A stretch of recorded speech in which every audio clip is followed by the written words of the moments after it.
acara yang disusun apa atau apa itu kan juga nggak sembarangan orang bisa masuk.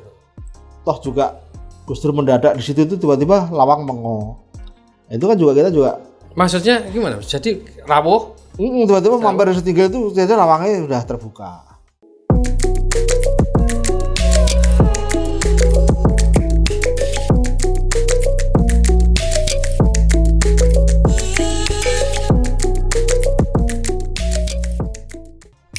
Kembali lagi bersama podcast jpnn.com. Kulik terus, jangan kasih kendor. Kembali kali ini bersama dengan saya, karena host yang satunya sedang off. Sengaja di off kan, karena yang mau kita bahas dalam podcast JPNN kali ini sangat istimewa. Terutama soal Kiai Haji Abdurrahman Wahid atau Gus Dur dan selera kulinernya. Kebetulan host yang satunya suka banget kuliner, jadi agak dijauhkan dulu. Karena itu, dalam rangka memperingati Haul Gus Dur ke-11 30 Desember 2020, kita akan secara khusus membahas selera lidah Gus Dur.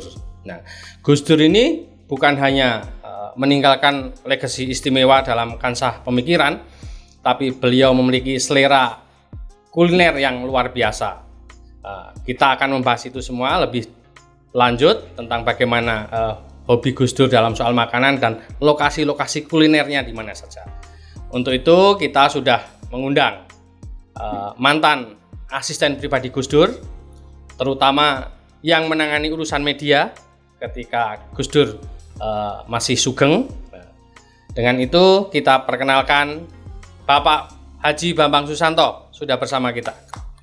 Assalamualaikum Pak. Waalaikumsalam Pak Tony. Selamat sore. Nah ini Mas Bambang ini kesibukannya sekarang selain bersepeda juga jadi YouTuber untuk urusan kuliner, selebgram urusan kuliner.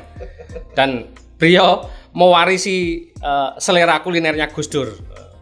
Jadi kalau untuk soal kolesterol hanya di mana Mas?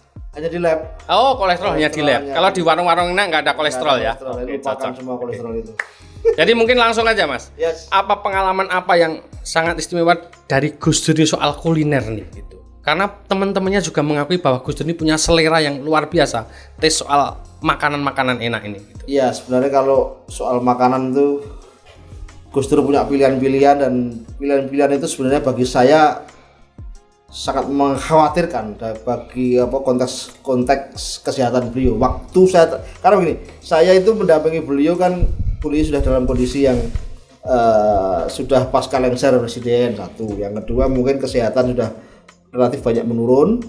Jadi waktu itu karena kesehatan menurun sehingga soal makanan juga dipantau oleh keluarga. Tapi Gus Dur setiap kali datang ke PBNU bersama kita, ya ini lagi-lagi kadang-kadang kebandelannya itu kan nggak bisa dikontrol juga. Tiba-tiba nyelonong minta ke warung nasi padang.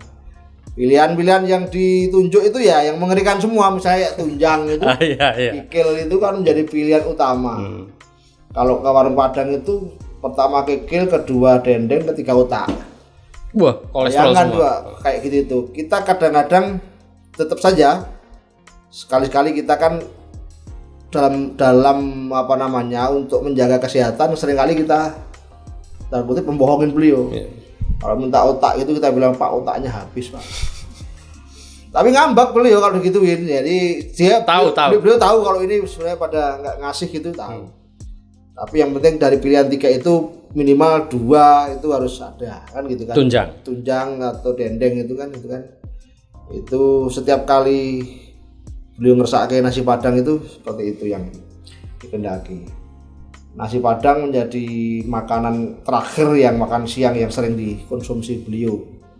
Tuh. Favoritnya restoran Padang yang mana? Yang dekat PPNU itu ya? Boleh nyebut ini, boleh ya? Boleh. Oh ya, sederhana.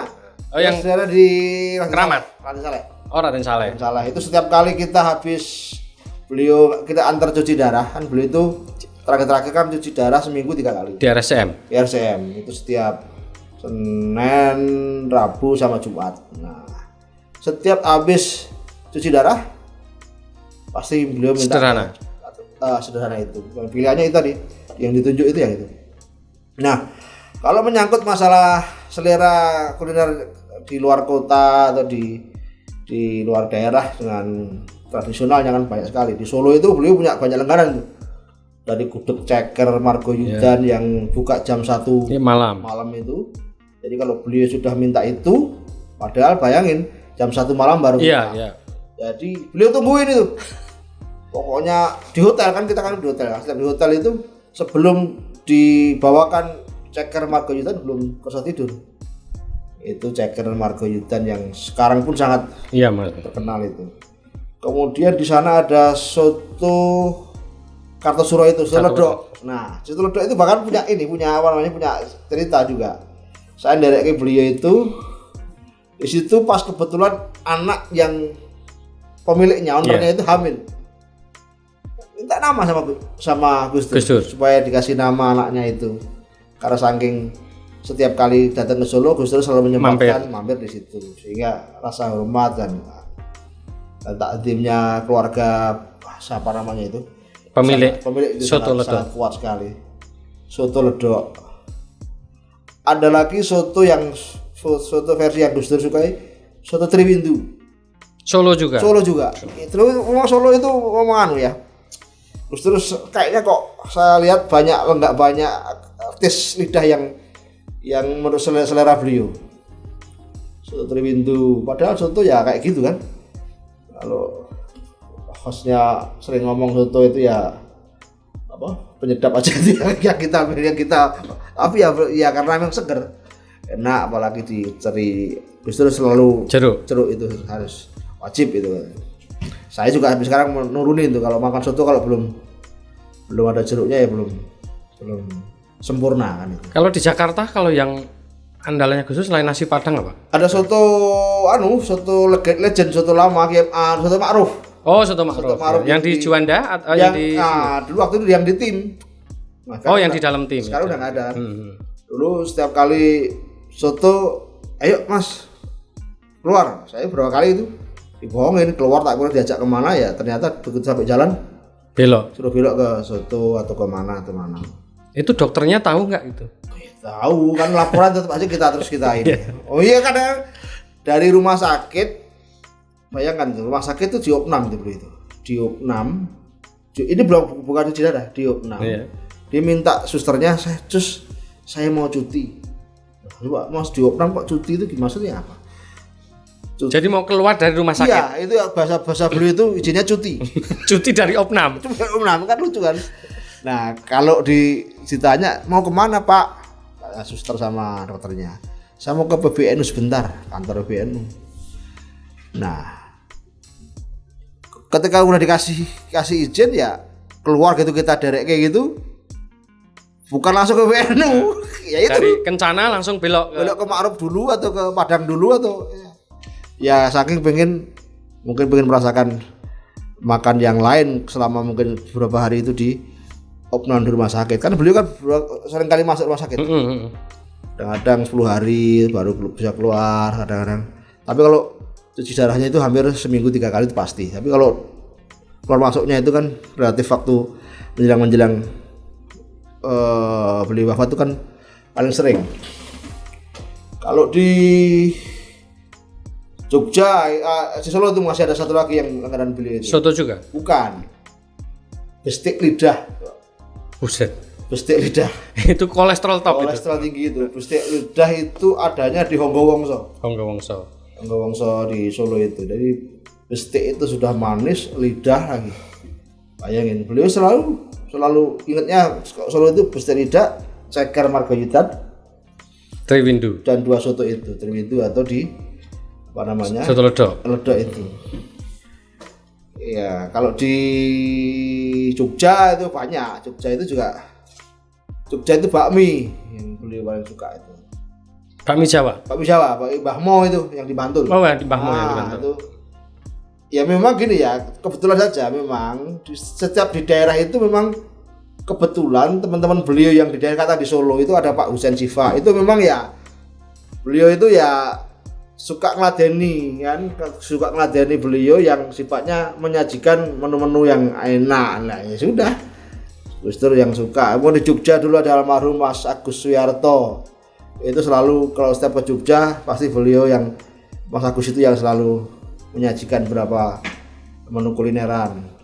Dulu belum ada sate kelatak, jadi mungkin belum. Kalau ada ya sate itu sate yang beliau suka di itu. Sate pun kuat. Oh, sate itu di Sambilegi itu. Oh, sate Sambilegi. Pak Samsuri itu. Pak Samsuri. Ya. Itu saya ya, sampai sekarang saya sering ke situ karena saya ya suka. Apa? Daging atau tongsengnya? Di situ yang paling spesial tongsengnya. Satenya agak sedikit di bawah tongseng. Nah, tongseng paling spesial dan itu Gus Dur itu tongseng juga. Tongseng itu di mana itu? Sambilegi itu dekat bandara itu. Bandara yang lama, di Cipto. Di Cipto terbalik sedikit itu aman. Itu bakmi juga ada beberapa, ada bakmi Kadin. Bakmi Kadin ada. Bakmi Kadin itu juga beliau juga selalu. Enggak lah, pokoknya kalau beliau itu kalau kuliner itu pasti saya memastikan yang dikunjungin pasti enak. Dan itu niteni atau karena referensi? Niteni. Sekali sudah dikasih, sekali sudah dicoba, pasti beliau niteni. Nanti suatu saat datang lagi itu pasti beliau akan minta itu. Bahkan kadang-kadang kalau mungkin sopirnya yang nganter itu nggak ngerti alamatnya, beliau itu bisa ngerti loh. Mas, nanti ya itu tempatnya, ngajarin. Dalam kondisi seperti itu. Iya. Dalam kondisi beliau juga mohon maaf. Iya. Pandangannya nggak begitu maksimal kan, nggak kelihatan kan. Itu ngandani itu. Karena sekali beliau diantar sekali, memorinya minta maaf. Hebat. Ya duduk di warung yang kadang apa adanya itu kerso juga. Oh, kalau itu sih nggak ada masalah, tambah nggak ada masalah. Yang saya cerita dulu. Nanti rute jalan belok-beloknya itu loh. Itu yang saya juga nggak bisa habis pikir ya.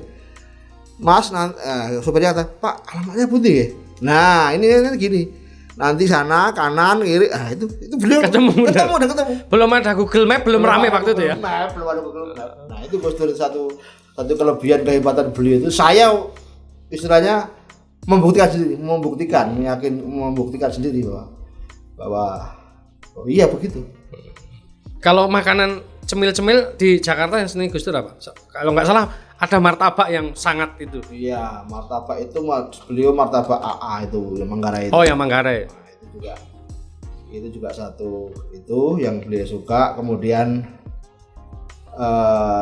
laki-laki ini dari Solo juga, Serabi Noto Suman itu. Serabi Noto Suman. Beliau juga seneng.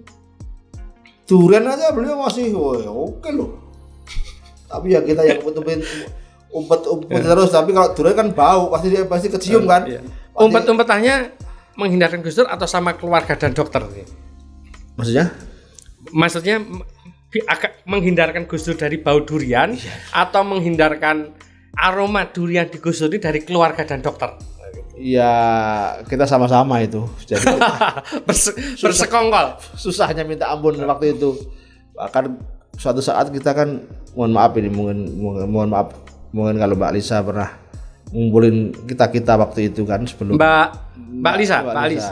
Nun sewu Mbak nih. Itu yang waktu di PBNU kita dikumpulkan, kemudian di briefing lah. Ya, di briefing. Ini Bapak ini pantangannya ini, nggak bolehnya ini, yang dibolehkan ini. Kita pernah dikumpulkan itu, saya ditugasi untuk menjaga ini segala macam, ya kita pernah lakukan itu.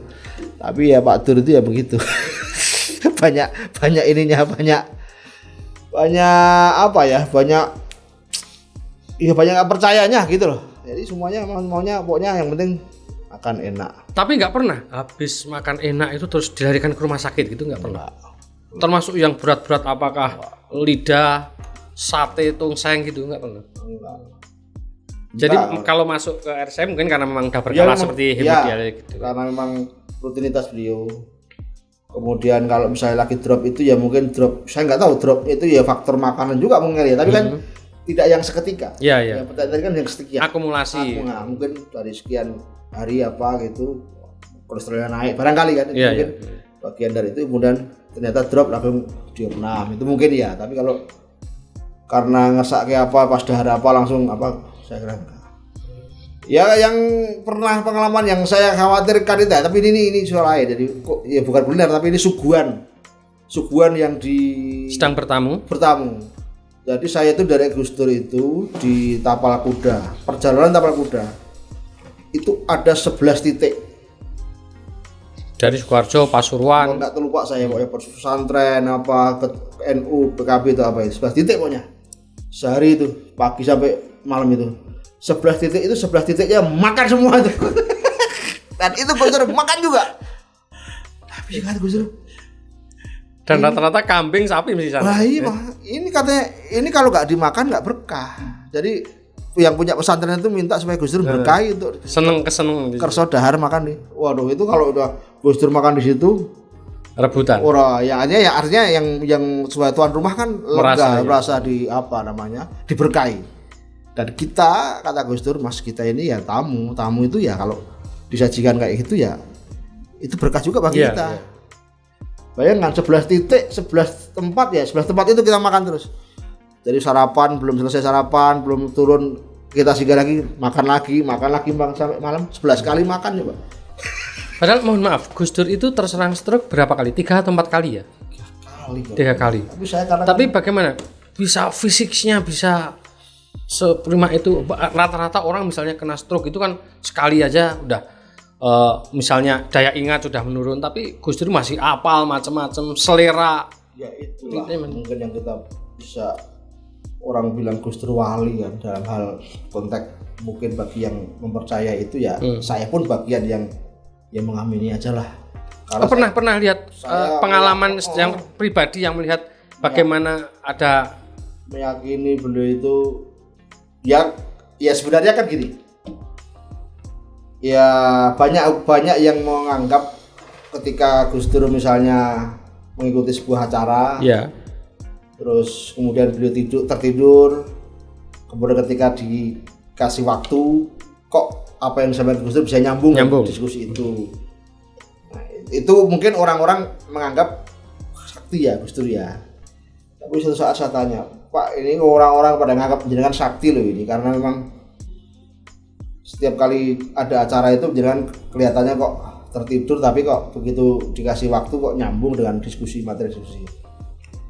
Ya, jawab beliau. Saya itu yang awal aja yang saya dengar Mas. Orang Indonesia kan muter-muter ya itu aja nanti pasti ujungnya juga itu juga. Nah, tapi kan ya nggak mudah. Iya. Untuk tapi itu keyakinan Gus Dur.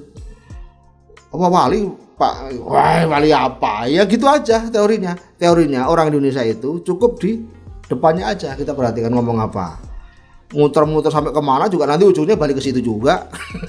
Ya itu salah satu. Ya tapi apapun lah ya, itu kan anggapan dari beberapa pihak yang mengatakan Gus Dur punya sebuah kecerdasan sampai bahkan disebut wali tadi. Kalau camilan kan Gus Dur kalau mendengarkan audiobook ya. Biasanya pakai audiobook sambil cemilan apa itu. Wah ya kalau cemilan itu kacang paling sering ya. Wah itu top juga padahal itu kan.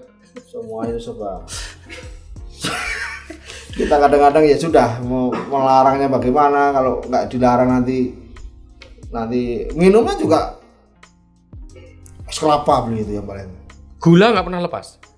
Kalau gula itu di terakhir kita menyajikan Gus Dur itu tahu nggak teh poci beli itu. Yang gula batu. Teh poci gula batu dan dia beli itu ngaduk sendiri itu. Kodok. Udah. Wes udah sak gelekan habis itu. Entar lagi itunya, tuang lagi. Pocinya. Poci lagi. Udek lagi, minum lagi. Ya. Iya, teh poci, kemudian cemilannya kacang, cemilannya kadang-kadang ada mame, itu ada mame kan kadang-kadang itu kan dapat kiriman dari siapa. Kalau ada mame kan lebih nggak begitu bahaya sebenarnya. Kalau di rumah kebetulan gitu, udah siapan khusus kan, mesti tertib kalau di rumah. Kalau di rumah kan? Saya nggak ini. Kalau di rumah udah otoritas wilayah keluarga. Tapi kalau begitu di PPNU dan selebihnya, waduh, itu sudah kita yang muntang-manting kadang-kadang. Tapi ya kita juga ngerasain enak juga, mesti diajak makan juga. mesti ya kan. Kalau dulu kan kita kan setiap beliau suruh ke Rempang Padang ya kita ikut makan. Nggak pilih-pilih sebenarnya soal makan Gus Dur ini. Ada yang pilih-pilih dia itu. Buah itu juga Buah ya. salak itu utama itu. Saya juga nggak ngerti. Kadang-kadang kita salak aja, kadang-kadang salak itu apa sih ininya. Kalau saya itu kan belum bisa menemukan salak itu di mana. Padahal yang lebih baratnya lebih mahal, lebih banyak. Tapi beli itu salak itu paling. Pokoknya kalau misalnya ada buah parcel di meja atau apa, salak dulu yang diminta. Kayak nggak ngerti. Salak dulu, salak ada mas, salak anten. Baru yang lain. Kalau pas jajan gitu ya, Gus Dur juga ngasih ulasan soal tes makanannya apa enggak, apalagi ya enak mas ini, enak gitu. Mas enak gitu. Dan besok Mbak Leni mengulangi misalnya. Kalau di Padang itu apa namanya? Ini mohon maaf lagi nih. Kalau yang namanya ayam goreng itu waduh, cara beli dahar itu jadi tidak dibiarkan satu daging pun nempel di tulang halus resik. Disuapin atau sendiri? Sendiri. Nah, kalau tulang kan iya sendiri dinikmati. Itu konteksnya bukan apa ya, konteksnya saya melihat beliau begitu menikmati dan mensyukuri lah kayak ya. Mensyukuri dan menikmati ini satu yang enak, lezat apa gitu. Padahal kalau dari nasi gitu nggak begitu banyak mungkin. Nasi sih nggak begitu ya, nasi itu nggak begitu ya, tapi beli itu harus nasi sayur. Makan ayam itu beli itu dahar ayam goreng itu kita kalah. Kita yang mohon maaf bisa melihat dengan normal saja, itu kan kadang-kadang di tulang itu masih ada daging-daging yang masih belum bisa kita tuntaskan kan. Kalau di Jombang apa Gus Dur? Kikil ya, yang andalannya. Ada lagi kikil. Sampai sekarang kan masih langganan beliau sebagai label kikil merah Gus Dur kan di di Jombang. Tebiran gitu kan. Ya itu satu tempat yang sering disinggahi beliau. Kikil, kemudian di Surabaya ada, aku tuh lupa, di perjalanan antara panturanya sana di Tuban dan antara Tuban dan Lamongan sebelum Tuban ke sini apa Cepu, daerah Cepu. Itu ada langganan, saya lupa itu namanya. Itu enak banget itu dulu. Apa itu? Sayuran gitu, kayak koyor gitu. Waduh, itu luar biasa itu koyor itu. Ada koyor, ada rajungan di situ. Enggak. Kali rajungan. Iya. Matang. Kayak rajungan itu beliau suka. Setiap kali perjalanan ke Jombang yang lewat darat, lewat Pantura itu beliau ngesain di situ. Itu dulu siapa ya ininya? Guide-nya siapa lupa saya. Kalau di Jogja ada Solo ini guide-nya Mas Hujan Diva, kalau di Solo guide-nya Jogja Mas Agus Wiarto guide-nya. Kalau Surabaya? Surabaya itu ya sebenarnya ada namanya orang Tionghoa itu siapa namanya? Hengki. Pak Hengki juga ada. Tujuan kulinernya kalau Surabaya? Iya. Yang khas Gus Dur? Ya banyak. Gus Dur itu ngacak kalau Surabaya. Kadang-kadang minta apa namanya? Itu soto Pak Di itu yang. Soto Pak Di. Yang di sini? Yang di dekat bandara itu apa? Bandara ya? Mana? Iya, soto Madura ya, tak apa ya. Soto Pak Di ya. Yang Lamongan juga kan itu? Iya. Ambengan maksudnya. Ambengan ya. Ambengan. Kemudian ada di perjalanan ke Jombang itu Mojokerto, Mojoagung itu ada. Itu ada rawon itu. Itu Mojoagung maksudnya. Itu. Yang kenal Mojoagung lah. Mojoagung, alun kanan itu. Itu rawon di situ. Itu nyaris nggak ada yang nggak kolesterol itu ya. Aduh. Ya habis gimana tadi kan kolesterolnya di lab bukan di. Terus kalau habis jajan gitu, nemeni jajan gitu, diminta laporan nggak bahwa habis ngonsumsi ini atau dahar ini gitu, Mas Bambang waktu itu sering diminta laporan nggak? Keluarga. Iya, keluarga itu berusaha untuk tertib, tapi ya kadang-kadang ya kita lupa juga. Tertib itu suruh laporan juga sebenarnya. Bahkan pernah kan suatu saat keluarga sudah menyusun menu yang disusun kemudian disiapkan juga dari kediaman itu kadang-kadang. Tapi ya ya nggak kerso beliau kadang-kadang. Banyak nggak kerso nih, kadang-kadang kerso, kadang-kadang. Tapi sering nggak kerso nih, sering nggak mau. Semarang belum dieksplor nih. Nah, eksplorasi Semarang kayak apa itu juga kota yang penuh dengan tujuan kuliner Gus Dur itu. Soto Pak Man. Ya, terkenal. Soto Pak Man. Juga Karangasem beliau nih. Wah, Karangasem Kudus. Karangasem Kudus itu beliau paling suka yang di dekat stadion Diponegoro dulu. Oh iya. Ada itu Karangasem Kudus itu. Nah, tapi lagi-lagi itu masalahnya pedes. Oh, beliau berpantang soal pedas ya? Iya, itu kalau pedes itu sekali lagi saya kadang-kadang ya sudah resikonya besar. Beliau yang berpantang atau memang? Ya kalau pedes kan maaf ini kan dengan perut urusannya kan. Iya. Kalau dengan perut bermasalah kan. Iya. Nanti kan efeknya kan ke belakang terus. Nah ini yang agak sedikit kita. Tapi ya kalau pas lagi fit apa gitu, waktu itu beberapa kali fit, Karangasem yang pedes pun oke. Berarti kalau di restoran Minang itu juga menghindari yang agak pedes-pedes itu. Pedes-pedesnya kan kalau Minang nggak begitu. Iya. Nggak butuh Karangasem. Karangasem kan ini sekali. Iya.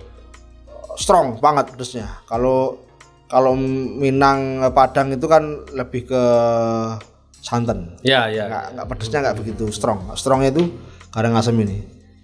Nah, kalau di Kudus ya soto Kudus. Kemudian di sana kan nggak ada daging sapi. Sapi nggak ada. Nah, daging kerbau Atau ayam, kerbau atau ayam. Terus nasi gandul. Nah, beliau juga nasi gandul yang di sini itu sering itu yang di Kelapa 2 ini. apa ya? Bonjeruk ya? Maru ya? Arah ke Bonjeruk ya. Nah, itu berapa kali mampir atau minta dibelikan? Apa? Mampir atau minta dibelikan? Beliau. Beberapa kali minta dibelikan. Dibelikan, kemudian ya dulu belum ada GoFood ya. Iya. Jadi beberapa kali minta dibelikan. Nasi gandul padi.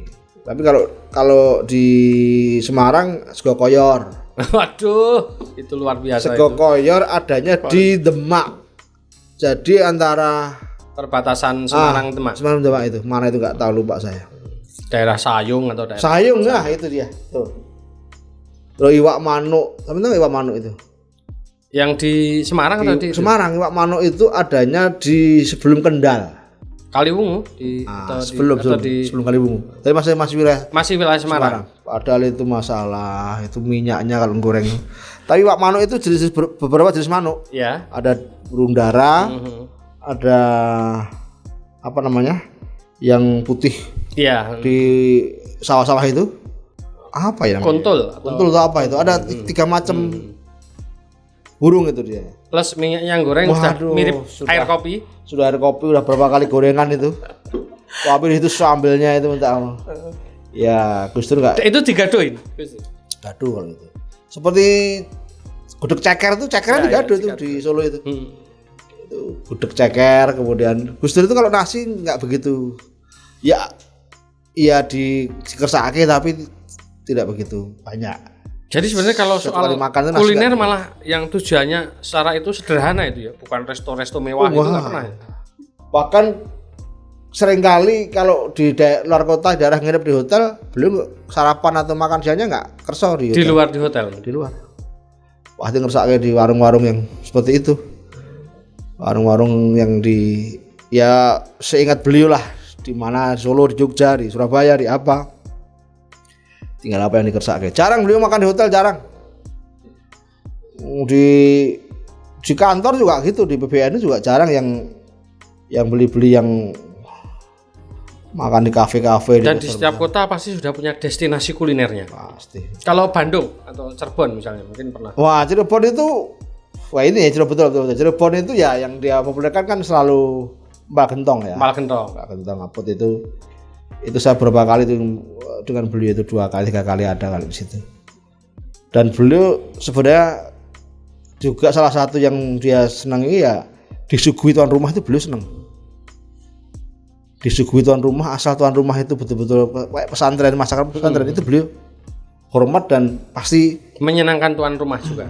pasti makan. Cara beliau untuk menghormat tuan rumah itu pasti beliau, ya nggak tahu ya, kadang-kadang kan kita juga bapak ini basa-basi aja padahal nggak enak misalnya kan gitu kan, tapi selalu beliau mengatakan bahwa Eco pak, Eco yai. Dan nggak pernah mohon maaf pak, Pak Dur atau apa, kalau Mas Bambang ikut agak kontrol itu masalahnya makannya karena udah kebanyakan ini berbau kolesterol itu pernah digituin. Malah dimarahin kita pak, Malah dimarahin. malah kadang-kadang ya dianggap, ya itulah dilema kita kan. Dari kayak beliau itu dilema kita. Sementara satu sisi kita harus memastikan supaya nggak mengganggu kesehatan, apalagi sudah dikasih catatan oleh keluarga gitu kan. Tapi beliau ngersaknya juga kadang kalau ngersaknya pengen ini juga nggak bisa ditolak, harus dipenuhi kan gitu kan. Kalau nggak ngambek, kalau duko lama, kalau marah gitu agak. Enggak, kalau soal makanan nggak pernah duko yang sifatnya enggak. Ya paling ya ekspresi aja, enggak yang sampai duko yang kalau soal makanan nggak dipenuhi terus duko marah-marah, enggak. Ya itu beliau itu hebat luar biasa. Bandung saya agak minim, saya pengalaman dari beliau ke Bandung, jadi nggak begitu, kurang begitu. Sate itu yang sekali kan, sate dekat stasiun itu. Puteri namanya. Puteri ya? Stasiun iya di stasiun Bandung. Ya sama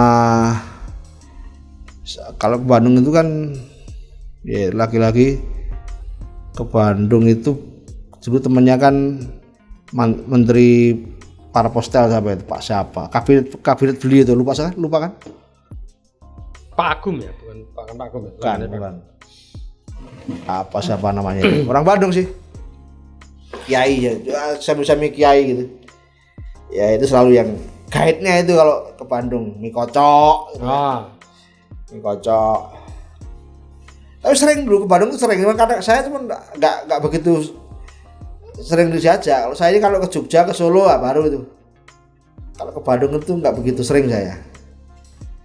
Pernah satu saat Gus Dur izin di rumah, katanya mau ke Bandung, mau ke PBNU, tapi sampai jalan minta ke Bandung. Pernah itu pamit dari Jakarta mau ke Keramat, tiba-tiba minta belok ke Bandung. Mas saya nggak ikut kan, tapi rumah kan marah. Saya ditanya, Mas aku udah takoni rumah, bilang aja ke PBNU. Oke, takoni. Tiba-tiba sore itu masuk TV. Diwawancara TV di Bandung lokasinya. Ya kan tahu. Wah, ini pada ya kita kemarahan, dimarahin sama keluarga. Memang dulu enak kalau doorstop Gus Dur itu wartawan luar biasa, dapat beritanya bagus-bagus ibaratnya kan. Karena apa namanya? Pengen ke Bandung, mungkin nggak enak izin sama keluarga, bilangnya ke PBNU. Tapi dia nggak sadar di Bandung itu dia wawancara sama wartawan. TV di sore, fokus sore, Indosiar itu keluar berita drama di Bandung. Nah, ya kan. Gus Dur dulu dapat dokter kepresidenan juga. Oh iya, terakhir itu Dokter Misbah itu yang Prof Misbah. Yang sepuh itu untuk ahli saraf itu. Dan itu, nah ini juga saya pengen menyampaikan terakhir saya sebelum beliau wafat, berapa jam sebelum wafat ya. Jadi wafatnya kan jam 17 sekian sore ya, hampir 18 gitu ya. Saya itu sekitar jam 8 sudah pagi udah sampai di RSCM. Dan ketika itu beliau sudah nggak kontrol dalam bicara, nggak kontrol dalam, ya manggil saya sih, masih ingat saya minta makan, saya suapin. Terakhir itu saya suapin apa? Puding rumah sakit. Puding bawaan rumah sakit. Puding rumah sakit. Saya suapin berapa kali? 3 kali suap udah nggak masuk lagi. Nah sudah itu langsung udah. Terus beliau merasakan kesakitan yang berlebih menurut saya karena berontak, teriak segala macem. Tiba-tiba minta diturunkan dari ranjang bed di lantai aja. Kita turuti, tidak lama di situ minta naik lagi ke bed, terus minta dipijitin yang sekeras-kerasnya bagian kaki, bagian pinggul, kemudian punggung juga minta nggak biasanya. Itu berarti udah 30 Desember 2009 ya? Iya. Pagi jam 8 sekitar sampai jam 8 sampai jam 11 itu saya langsung dengan beliau. Sampai saya yang mijitin, saya yang dikekep dirangkul karena beliau mungkin nahan sakit ya. Sambil menunggu kedatangan dokter yang kan pagi kan belum masih suster bingung semua suster. Nelpon sini dokter supaya sekitar jam 10 baru tim dokter ngumpul di RSCM memutuskan tindakan masuk ke ruang tindakan itu sekitar jam 12 lebih lah. Baru masuk ruang tindakan yang kita nggak boleh masuk, cuma bisa lihat dari aja monitor. Jadi jam 8 pagi saya sampai, itu saya masuk ruangan itu belum ada siapa-siapa, baru saya, putrinya ada Mbak Ina, kemudian pengawal saya Sulaiman yang asisten satunya kan sudah jaga malam nih. Nah karena paginya saya datang, dia keluar sarapan, makan dan sebagainya. Saya masuk itu sudah mulai ada tanda-tanda itu, dan saya suapin makan terakhir, puding rumah sakit 3 kali, sudah yang ketiga udah nggak masuk.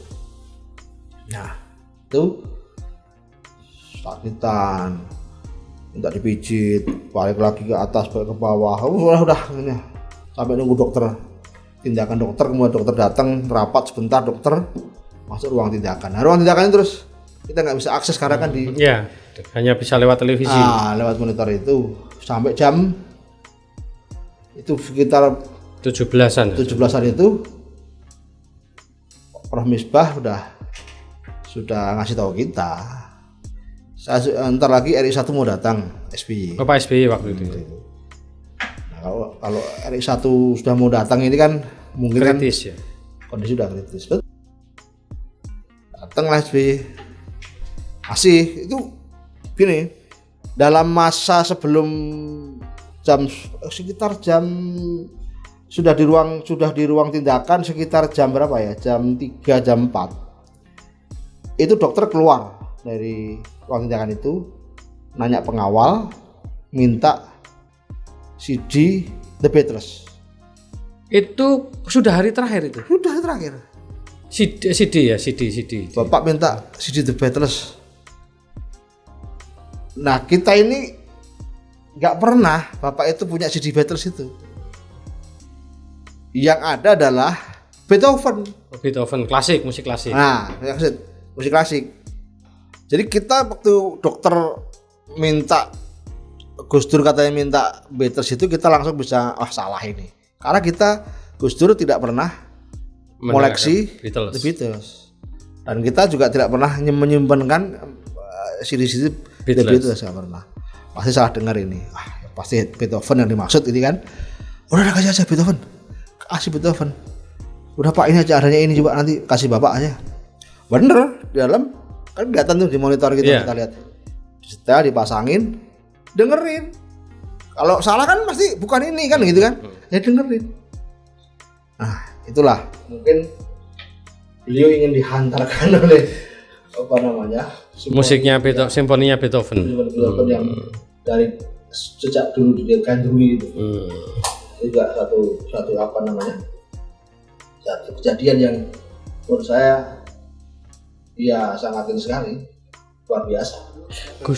Gus Dur ini kan juga dikenal sebagai pengamat bola. Saya dulu sering baca artikel Gus Dur ini soal Piala Dunia, pemain-pemain top gitu, negara-negara yang dijagokan Gus Dur di Piala Dunia. Nah, seingat Mas Bambang ini pernah nggak Gus Dur misalnya habis semalam ada cerita soal bola, dengar bola, menceritakan soal bola itu? Ya, bola. Kalau saya kan nggak mengalami ketika Gus Dur sebagai penulis bola. Itu kan dilakukan oleh beliau jauh sebelum beliau jadi presiden kan. Tahun 90-an. Wah, mungkin dia masih sama Prodem apa itu? Ya, Prodem ya. Jadi, tapi kalau setelah saya ikut beliau, ya kadang-kadang saya nanya, Pak dulu tajam juga analisis bolanya dulu soal Piala Dunia, soal apa namanya. Nah beliau mengiyakan, ya dulu saya masih bisa mengikuti Dan beliau juga salah satu yang dia, dua tokoh beliau yang dia sangat bukan kagum ya, yang mungkin beliau anggap bahwa juga lihai dalam menganalisa bola itu, Kiai Khalil Bisri. Oke, Mbah Khalil Rembang dan Romo Sindu. Oh, Romo Sindu. Itu Gus Dur pernah cerita itu dua orang itu ya cukup Mas, analisis bolanya oke gitu, bagus. Tapi saya nggak pernah belum pernah mengalami ketika beliau menganalisa bola belum. Jadi saya belum punya pengalaman untuk itu. Mas Bambang mungkin pernah mengalami sendiri nggak hal yang mungkin bagi sebagian awam ini agak tidak masuk akal atau asing, tapi ketika pengalaman Mas Bambang dengan Gus Dur ini itu benar-benar terjadi semacam ya peristiwa yang kadang tidak masuk logika awam, tapi Gus Dur bisa melakukannya dan Mas Bambang melihat langsung gitu, pernah nggak? Ya secara umum sih ya, kalau kita ya nganggap mungkin biasa ya, tapi barangkali orang lain nganggap itu luar biasa ya, saya nggak tahu. Jadi nggak tahu Gus Dur itu kalau ke Jogja katakan begitu, misalnya ke Jogja itu minta kemana gitu, tiba-tiba minta ke Sitinggil itu alun-alun di selatan Jogja. Itu nggak tahu acara yang disusun apa itu kan juga nggak sembarangan orang bisa masuk. Toh juga Gus Dur mendadak di situ itu tiba-tiba lawang mengo. Itu kan kita juga. Maksudnya gimana? Jadi rawuh? Tiba-tiba mampir di Sitinggil itu ternyata lawangnya sudah terbuka. Padahal itu kan kalau nggak ada yang buka, dan buka pun kan mesti proseduralnya nggak harus melalui keraton, izin gitu kan. Itu juga gimana coba kalau kita juga ya sudah kita. Padahal Gus Dur juga tidak ngontak misalnya. Nggak ngontak, kita juga nggak ngontak sama-sama, tapi ya kita maknai ya mungkin Gus Dur ya orang besar kali ya, mungkin banyak yang membantu, nggak tahu siapa kan kita nggak tahu. Itu aja kalau kita. Tapi ya di Candi Cetha di daerah mana itu Tangmangu kan sering kesana juga ya, dalam situasi kan dingin kan sana kan, tapi Gus Dur tahan tuh dinginnya, nggak ngerasa kedinginan, nggak pakai jaket, nggak pakai apa, itu biasa aja ya. Kalau kita aja yang muda waktu itu jaketnya 2x3, beliau juga enak aja gitu loh ya. Kalau hujan-hujan yang sifatnya luar biasa ya selama terakhir sih itu aja sih sebenarnya. Tapi ada olahraga kan ya dulu Gus Dur, jalan dulu ketika masih bisa jalan sebelum full kursi roda kan, tahapannya kan ketika sudah full kursi roda nggak bisa aja. Kalau full kursi roda itu udah nggak bisa jalan, itu pagi tetap didorong kursi roda untuk keliling. Waktu Mas Bambang dorong Gus Dur di KPK itu udah full kursi roda itu? Itu waktu di Cak Buaya kalau nggak salah. Oh, Cak Buaya itu ya bisa, kadang-kadang bisa berdiri. Kalau full kursi roda itu sudah sambutan pidato, udah nggak di podium misalnya, udah di kursi roda. Nah, di KPK waktu itu ya karena mungkin perkembangan naik turun ya kesehatan beliau itu ya, kadang bisa kita persilakan untuk pindah kursi, kadang beliau tetap berkenan di kursi roda, nggak bisa bergerak atau apa ya.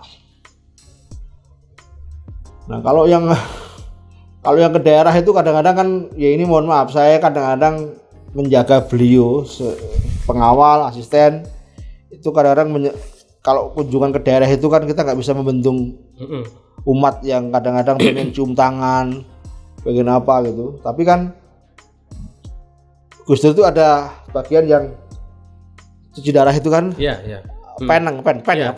Yang dia tinggal masang. Pen itu kan kalau sedikit lepas atau goyah atau copot, apalagi apa kan sakit dan menahan sakit dan malah nanti nggak bagus gitu kan. Nah kadang-kadang pas lagi ciuman gitu, mungkin lagi apa gitu, terus Gus Dur kesakitan, refleks teriak gitu. Nah ini kadang-kadang ada yang salah paham.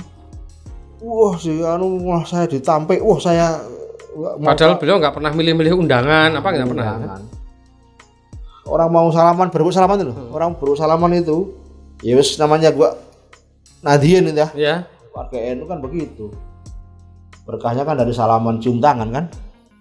Nah, berbuat cium tangan itu kadang-kadang kalau kita kan menjaga ini supaya tangan beliau ini nggak terlalu keganggu digeser-geser sama orang cium tangan tuh. Nah, begitu pennya itu tertarik geser, atau apa, tarik.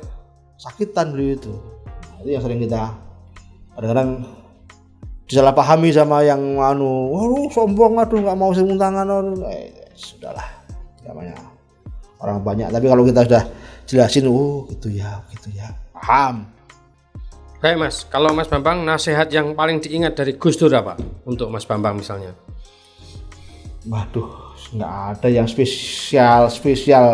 Buat Mas Bambang nggak ada, tapi yang tapi yang masih diingat, yang nasihatnya istimewa, misalnya buat siapapun.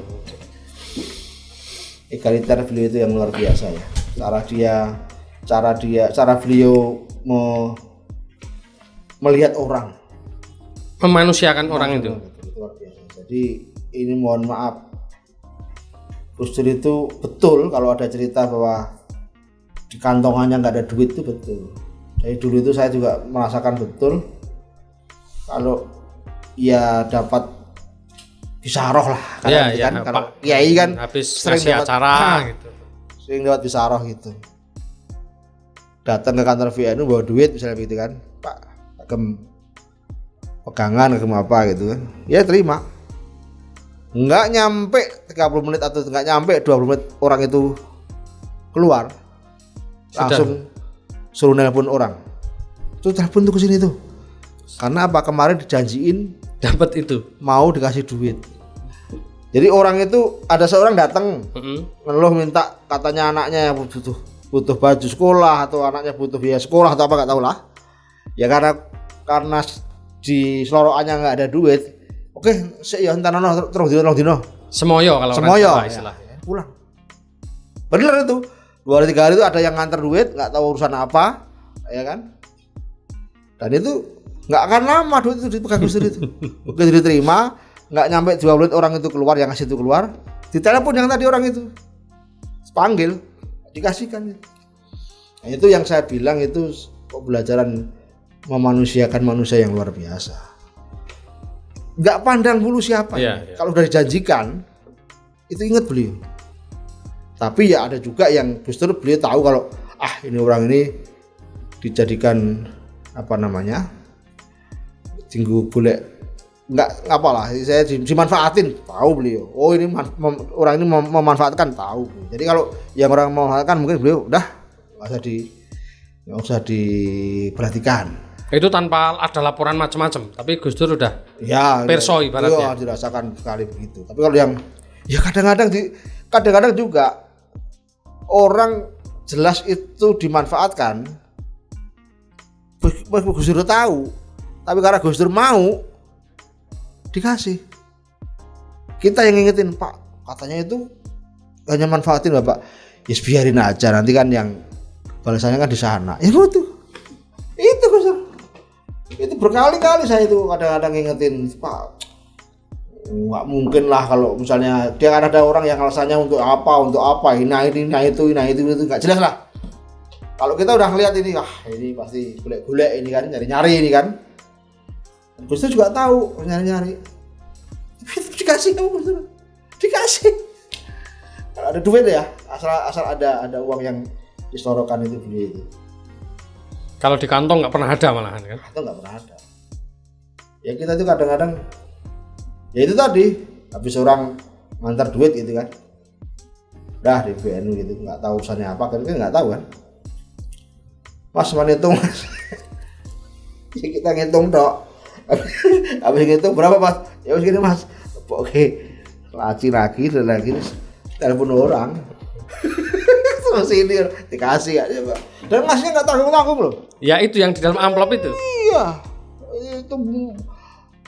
itu memang lagi-lagi untung-untungan ini. Untung-untungan itu kalau dia misalnya kebutuhannya padahal sekolah atau apa paling butuh 5 juta.